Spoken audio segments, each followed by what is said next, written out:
आज हमारे सामने एक समाचार रिपोर्ट है जिसमें एक ऐसी कहानी है जो शुरू में एक साधारण हादसा लगती है। हाँ। लेकिन जैसे जैसे परतें खुलती हैं, तंत्र मंत्र, धोखा और यहाँ तक कि हत्या का एक चौंकाने वाला ताना बाना सामने आता है। चलिए इसे गहराई से समझते हैं। बिल्कुल। ये कहानी असल में दिखाती है कि कैसे अंधविश्वास और इंसानी लालच जब ये मिल जाते हैं तो इनका मिश्रण कितना खतरनाक हो सकता है, कितना दुखद अंजाम ला सकता है।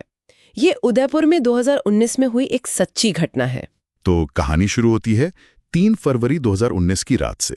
उदयपुर के पास एक पुल के नीचे एक महिला की लाश मिलती है जी। और पास में ही एक कार भी पलटी हुई है। तो पहली नजर में तो जाहिर है ये एक एक्सीडेंट ही लगता है ना? हाँ बिल्कुल, पहली नजर में तो यही लगा। लेकिन जब पुलिस मौके पर पहुंची तो कुछ चीजें थोड़ी अजीब लगीं। जैसे कार पलटी जरूर थी पर उस पर खरोंचें ज्यादा नहीं थी, शीशे भी ठीक थे। अच्छा। और लाश के आसपास घसीटने के भी कोई निशान नहीं थे।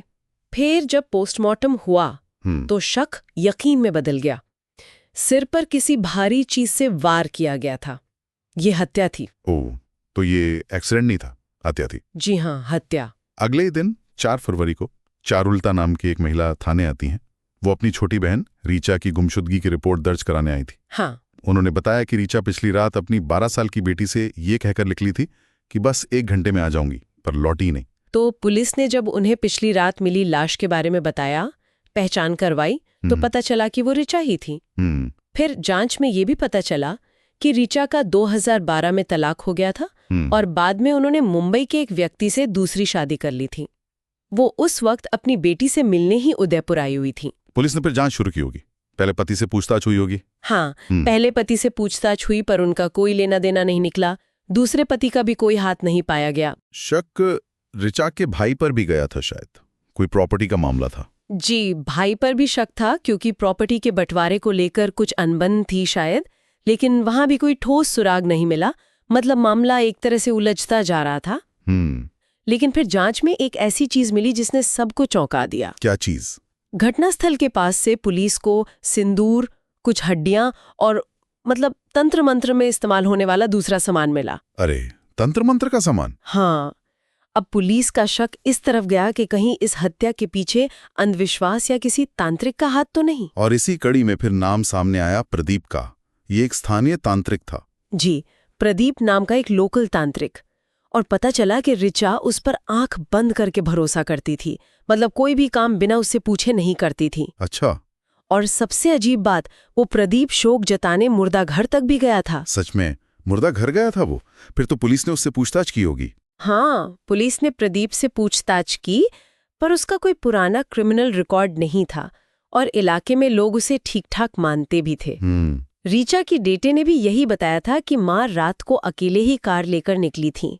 तो सवाल ये था कि वो शहर से इतने दूर उस सुनसान जगह पर रात में अकेली क्यों गई? बात तो सही है। जब बाकी सब रास्ते बंद दिखने लगे तो पुलिस ने प्रदीप को दोबारा थाने बुलाया होगा। इस बार शायद। हाँ, दोबारा बुलाया और इस बार थोड़ा मनोवैज्ञानिक दबाव डाला और ये तरीका काम कर गया।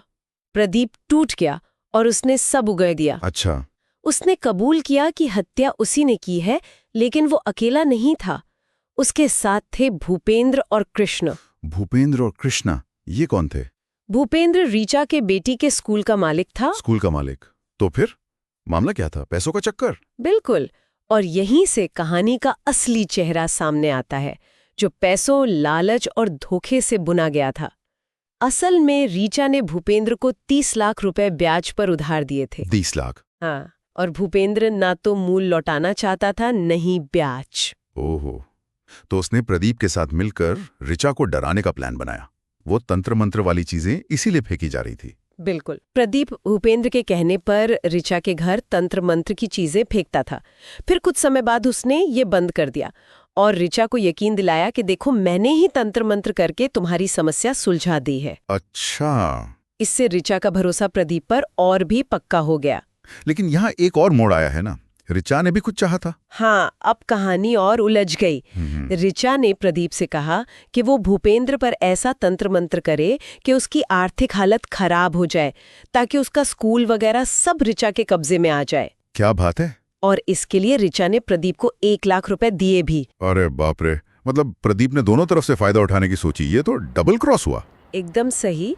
प्रदीप ने ये सारी बात फौरन भूपेंद्र को बता दी। अब भूपेंद्र ने ऋचा को रास्ते से हटाने का फैसला किया और इसके लिए प्रदीप को 2.5 लाख रुपए देने का वादा किया। मतलब प्रदीप ने ऋचा से भी पैसे लिए, भूपेंद्र से भी वादा ले लिया। जी हाँ, दोनों से। और फिर 3 फरवरी की रात को उसने प्लान बना लिया। उसी रात प्रदीप ने ऋचा को भूपेंद्र के खिलाफ तंत्र मंत्र करने के बहाने उस सुनसान जगह पे बुलाया।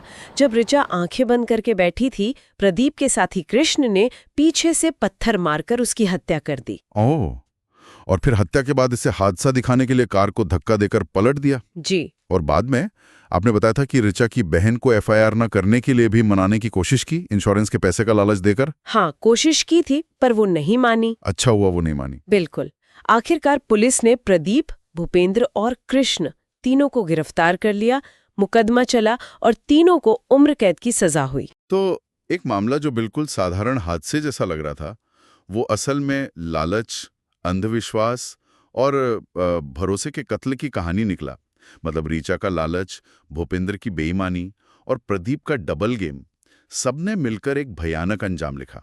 हाँ, और ये सोचने पर मजबूर करता है कि कैसे मुश्किल हालात में या सिर्फ लालच के चलते लोग अपनी सोचने समझने की शक्ति, तर्क को किनारे रखकर ऐसी बातों और ऐसे लोगों पर भरोसा कर लेते हैं जिसका फायदा उठाने वाले हमेशा तैयार रहते हैं। ये एक महत्वपूर्ण सवाल जरूर उठता है कि हम चमत्कारों और खोखले दावों पर कितनी आसानी से और कब तक बिना सोचे समझे यकीन करते रहेंगे।